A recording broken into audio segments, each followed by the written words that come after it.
wealthy family, and welcome to today's Mindset Monday. Thank you so much for coming and sharing some time with me. I love and appreciate you all. I am Chanel, Ascending Infinite Goddess, your favorite angel oracle. And today we are talking about how to maintain your self-concept, how to maintain that vibration of the it factor of who you are, who you believe yourself to be, even when you're around people or situations that may trigger the old you or may lead you to believe that, it'll show you evidence contrary to what you believe about yourself. So, what I mean by that, most of the times we are in circles of people that don't always comprehend who we are, what we want to be. Sometimes we're still around people that remember us as the old version of ourselves, right? So let me make sure this is up. Of the old version of ourselves. So what I mean by that, this weekend I was visiting I visited my brother who lives out of state. He came down with his daughters, and I dressed how I would normally dress, and I had on my crown, and of course, my ankh necklace and things of that nature. And none of them are on the spiritual vibration energy tip that I'm on. Some of them are aware, but not really. But they know like who I am and what I do. But still, sometimes it can be a little rocky. And I found myself feeling a little anxious as I'm like, okay, I gave them a time limit, right? It was a thought process of, do they really want me there? Am I going to fit in? Am I going to get, questioned about certain things? And then I just had to remind myself, like, wait a minute. No, listen. You are still the it factor, right? I am still ascending infinite goddess, no matter where I am, no matter what I do. I create my reality.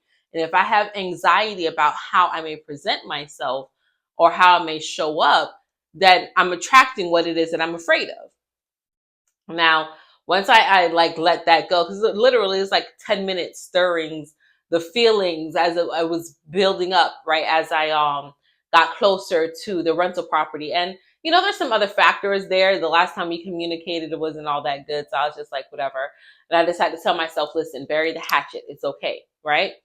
It's the same for you. You can have a moment where you can feel anxious, but you got to remember that you create your reality.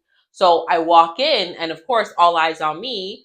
But then my niece screams out, "Oh, I love your crown. It's so beautiful." And everyone's like, "Oh, yep, that's Chanel. That's just how she is." Right. And then we keep it pushing. Right. I brought a fruit salad, and I was like, "Hey, all these fruits have seeds in it. The grapes, the cherries, the watermelon, it all has seeds. So just be mindful." Right. They're like, "Yeah, of course your fruit has seeds in it." And I said, "Yeah."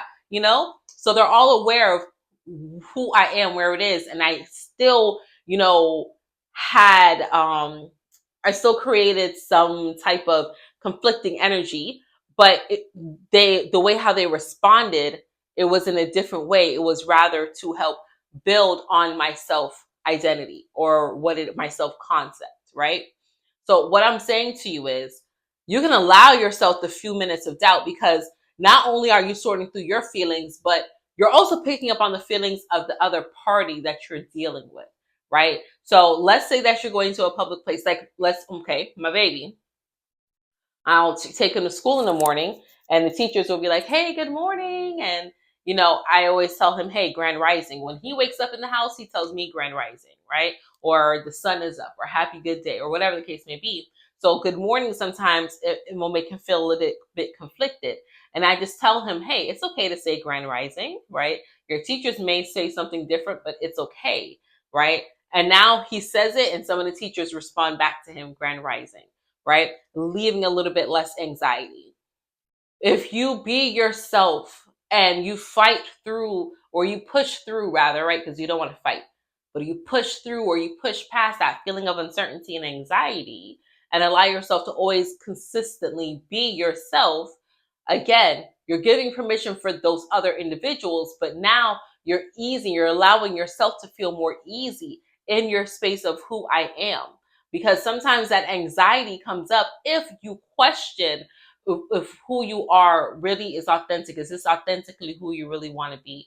And especially in this day and age where being different kind of is is being a little bit more embraced, but we still have the difficulties of embracing, hey, I'm different. You like this, I like this, we go this way, whatever the case may be, right? A little bit more people are on board with everyone not being cookie cutter, so to say, but it is still kind of difficult to stand out in the crowd. But if you just tell yourself, I create my reality, I am who I am, they will conform to me, that's exactly what will happen. I'm the youngest of my siblings that were there. I have three other younger siblings, but I didn't grow up with them, so they don't count. But I was the youngest of the siblings that were there. Not only am I the youngest, but I have the most children, a wide variety age group, right? I have children from 26 to 4, 26 years old to 4 years old, a little bit more experience in life. I am also a little bit more accomplished than my siblings, like I owned, anyway, I'll just leave it. I've accomplished a little bit more than my siblings have. So sometimes it's like, she's the youngest, but she's lived so much life, and it can seem like an easy target because they know the life that I have lived and some of the things that I've been through. But I'm like, no, listen, I've changed, and I'm not changing because of my husband or my children, but I'm changing because of me, because I am a completely different person than who it is that you knew me as, right? Basically, what I'm trying to say is keep your identity firm. Keep yourself firm. Keep that foundation solid, and don't switch up just because you don't want to offend others, right? My mother was here when my other son graduated last week. I think it was last week or the week before. My mother was here, and there's some stuff in my house, some statues, some art, right, that goes contrary to her Jehovah Witness foundation, right? My tattoos were showing, right? Because it was a water party. So, that goes against everything. And I would clam up, I would move stuff, I would hide stuff, I would like redo my whole freaking house because my mom's coming and I don't want her to sit there and judge. And instead, last week when she came, I was just like, listen, we're very comfortable. We're here in this space, right? And she felt good. She kicked back, put her feet up, like she was chill because I didn't make it awkward. I didn't make it weird, right? She walked past my Zen den, right? She saw some of my stuff in here and there was no issue, right? A lot of the time, your fear is conjured up in your head and you make it worse than what it actually is. And because you are creating a reality, all those fears that you have jumbled up in your mind will come and express itself in the physical manifestation, right? So just be aware and just be mindful of what thoughts you allow to take dominance in your head, especially when it comes to yourself. All right.